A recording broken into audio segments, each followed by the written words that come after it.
নির্মম এক বাস্তবতা! যেসব নারীরা পুরুষের কাছে ঠকে যায়, সে নারীরা একসময় ভালোবেসে সংসার শুরু করেছিলেন। কিন্তু আজ তিনি আয়নার সামনে দাঁড়িয়ে নিজেকে প্রশ্ন করেন, আমি কি সত্যি যথেষ্ট ছিলাম না? আমার কোথায় কম ছিল? কেন আমাকে রিপ্লেস করা এত সহজ হলো? একজন নারীকে বারবার বেট্রে করা হলে শুধু সম্পর্কটা ভাঙে না, তার নিরাপত্তাবোধ ভাঙে, ভালোবাসার ওপর বিশ্বাস ভাঙে, এমনকি অনেক সময় নিজের প্রতি মমতা, মায়াও হারিয়ে ফেলে। সবচেয়ে কষ্টের বিষয় হলো, অনেক নারী নর্মাল বাইরে হাসি মুখে থাকতে চাইলেও ভিতরে ভিতরে তারা খুবই ইমোশনাল সার্ভাইভাল মোডে বেঁচে থাকেন। এটাই সত্য।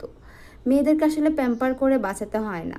আপনি একটু ভালোবাসা, একটু শ্রদ্ধা, একটু সম্মান করলেই, একটু রেসপেক্ট, একটু লয়ালিটি, এগুলো যদি আপনি দেন এবং ওকে বিশ্বাস করাতে পারেন যে সেই মেয়েটা অবহেলিত নয় আপনার কাছে, সে রিপ্লেসেবল নয় আপনার কাছে, তাহলে বিশ্বাস করুন সে আপনাকে সম্পূর্ণটা দিয়ে ভালোবাসবে।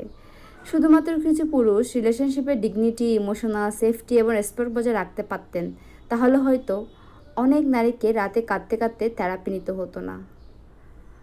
পুরুষ মানুষদের জন্য অনেক মেয়ের জীবন ধ্বংস হয়ে যায়।